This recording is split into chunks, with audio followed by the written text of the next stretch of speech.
Hello ಸ್ನೇಹಿತರೆ, ನಟಿ ಮೇಘನಾ ರಾಜ್ ಸರ್ಜಾ ಯಾರಿಗೆ ತಾನೇ ಗೊತ್ತಿಲ್ಲ ಹೇಳಿ. ಚಿರು ಸರ್ಜಾ ಅವರನ್ನ ಪ್ರೀತಿಸಿ 2018ರಲ್ಲಿ ಮದುವೆ ಆಗ್ತಾರೆ. ಆದರೆ ಈ ಮುದ್ದಾದ ಜೋಡಿಗೆ ಯಾರ ಕೆಟ್ಟ ಕಣ್ಣು ಬಿತ್ತೋ ಗೊತ್ತಿಲ್ಲ.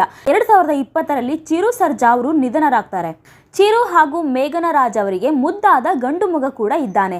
ಆದರೆ ಚಿರು ಅವರು ನಿಧನರಾದ ಮೇಲೆ ಮೇಘನಾ ರಾಜ್ ಅವರು ಒಂಟಿಯಾಗಿ ಜೀವನ ಸಾಗಿಸುತ್ತಿದ್ದಾರೆ. ಆದರೆ ಇವಾಗ ಮೇಘನಾ ರಾಜ್ ಅವರು ಎರಡನೇ ಮದುವೆ ಬಗ್ಗೆ ಮುಕ್ತವಾಗಿ ಮಾತನಾಡಿದ್ದಾರೆ. ಹಾಗಾದ್ರೆ ಮದುವೆ ಯಾವಾಗ? ನಟಿ ಮೇಘನಾ ರಾಜ್ ಎರಡನೇ ಮದುವೆ ಆಗ್ತಾರಾ? ಹಾಗಾದ್ರೆ ಹುಡುಗ ಯಾರು ಅಂತೆಲ್ಲ ಹೇಳ್ತಾ ಹೋಗ್ತೀವಿ. ಆದರೆ ಇಲ್ಲಿವರೆಗೂ ನೀವಿನ್ನು ಜಗತ್ತಿನ ಕತೆ ನಿಮ್ಮ ಜೊತೆ ಚಾನಲ್ಗೆ ಸಬ್ಸ್ಕ್ರೈಬ್ ಆಗಿಲ್ಲ ಅಂದರೆ ಈಗಲೇ ಸಬ್ಸ್ಕ್ರೈಬ್ ಆಗಿ. ಹಾಗೆ ಇನ್ನು ಹೆಚ್ಚಿನ ಮಾಹಿತಿಗಾಗಿ ಬೆಲ್ ಐಕಾನ್ ಪ್ರೆಸ್ ಮಾಡೋದನ್ನು ಮರಿಬೇಡಿ. ಎರಡನೇ ಮದುವೆ ಬಗ್ಗೆ ಸ್ವತಃ ಮೇಘನಾ ರಾಜ್ ಅವರು ರಿಯಾಕ್ಟ್ ಮಾಡಿದ್ದಾರೆ. ಹೌದು, ಎರಡನೇ ಮದುವೆ ಬಗ್ಗೆ ಯೋಚಿಸಿದ್ದು ಸುಳ್ಳಲ್ಲ ಅಂತ ಕೂಡ ಹೇಳಿದ್ದಾರೆ. ಹಾಗಾದ್ರೆ ಎರಡನೇ ಮದುವೆ ಆಗ್ತಾರಾ? ನಟಿ ಮೇಘನಾ ರಾಜ್ ಸದ್ಯಕ್ಕೆ ತಮ್ಮ ಮಗ ರಾಯನ್ ರಾಜ್ ಸರ್ಜಾ ಜೊತೆ ಟೈಮ್ ಸ್ಪೆಂಡ್ ಮಾಡ್ತಿದ್ದಾರೆ. ಮಗನ ಜೊತೆ ಆಟ ಆಡುವಂತ ವಿಡಿಯೋ ಕೂಡ ಅವಾಗವಾಗ ಸೋಷಿಯಲ್ ಮೀಡಿಯಾದಲ್ಲಿ ಶೇರ್ ಮಾಡ್ತಿರ್ತಾರೆ. ಇದರ ಜೊತೆಗೆ ಮಾಲಿವುಡ್ ಸಿನಿಮಾದಲ್ಲೂ ಬ್ಯುಸಿ ಆಗಿದ್ದಾರೆ. ಈ ಮಧ್ಯೆ ಹಲವು ಬಾರಿ ನಟಿ ಮೇಘನಾ ರಾಜ್ ಅವರ ಎರಡನೇ ಮದುವೆ ಬಗ್ಗೆ ಒಂದಿಲ್ಲೊಂದು ಸುದ್ದಿ ಬರ್ತಾ ಇದೆ. ಇದರ ಬಗ್ಗೆ ಸಂದರ್ಶನವೊಂದರಲ್ಲಿ ಮಾತನಾಡಿದ ನಟಿ ಮೇಘನಾ ರಾಜ್ ಸರ್ಜಾ ಎರಡನೇ ಮದುವೆ ಬಗ್ಗೆ ಯೋಚನೆ ಮಾಡಿದ್ದು ಸುಳ್ಳಲ್ಲ, ನಿಜ ಅಂತ ಹೇಳಿದ್ದಾರೆ. ವಿಜಯ ರಾಘವೇಂದ್ರ ಅವರ ಜೊತೆ ಮೇಘನಾ ರಾಜ್ ಅವರು ಎರಡನೇ ಮದುವೆ ಆಗಲಿದ್ದಾರೆ ಅನ್ನುವಂಥ ಸುದ್ದಿಗಳು ಹರಿದಾಡುತ್ತಿದೆ. ಇಂತಹ ಸುದ್ದಿಗಳನ್ನೆಲ್ಲ ನೋಡಿದಾಗ ಎಂಟರ್ಟೈನ್ಮೆಂಟ್ ಆಗುತ್ತೆ. ಜನ ಈ ರೀತಿನೂ ಮಾತಾಡ್ತಾರೆ, ಈ ರೀತಿನೂ ಯೋಚನೆ ಮಾಡ್ತಾರೆ ಅನ್ನೋದನ್ನ ಸ್ವೀಕರಿಸೋ ತರ ಆಗಿದೆ.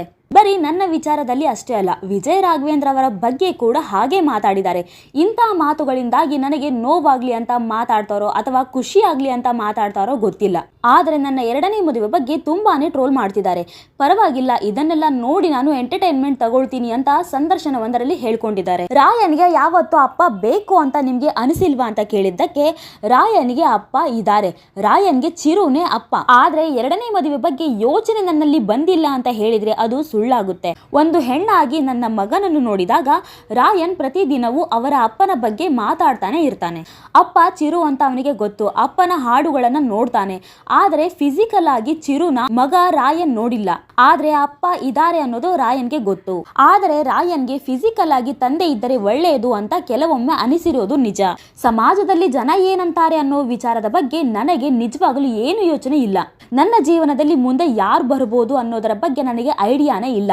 ಆದರೆ ಚಿರುಗೆ ಆ ವ್ಯಕ್ತಿ ಸರಿ ಅಂತ ಅನಿಸಿದ್ರೆ, ನನ್ನ ಜೀವನಕ್ಕೆ ಅದು ಒಳ್ಳೆ ನಿರ್ಧಾರ ಅಂತ ಅನಿಸಿದ್ರೆ ಅದು ಖಂಡಿತವಾಗಿಯೂ ಆಗುತ್ತೆ. ಆ ರೀತಿ ಆದಾಗ ನನಗೆ ಗೊತ್ತು ಅದು ಚಿರುನೇ ಮಾಡಿಸಿದ್ದು ಅನ್ನೋಂಥ ಫೀಲ್ ನನಗೆ ಆಗುತ್ತೆ. ಅಥವಾ ಅವನಿಗೆ ನಾನು ಹೀಗೆ ಇರೋದು ಉತ್ತಮ ಅನಿಸಿದ್ರೆ ಬಹುಶಃ ನಾನು ಹೀಗೆ ಇರ್ತೀನಿ ಅಂತ ಮೇಘನಾ ರಾಜ್ ಅವರು ಹೇಳಿದ್ದಾರೆ. ನೋಡಿದ್ರಲ್ಲ ಸ್ನೇಹಿತರೆ, ಮೇಘನಾ ರಾಜ್ ಅವರ ಬಗ್ಗೆ ನಿಮಗೇನು ಅನ್ಸುತ್ತೆ ಅನ್ನೋದನ್ನ ನೀವು ಕೂಡ ಕಮೆಂಟ್ ಮೂಲಕ ತಿಳಿಸಬಹುದು.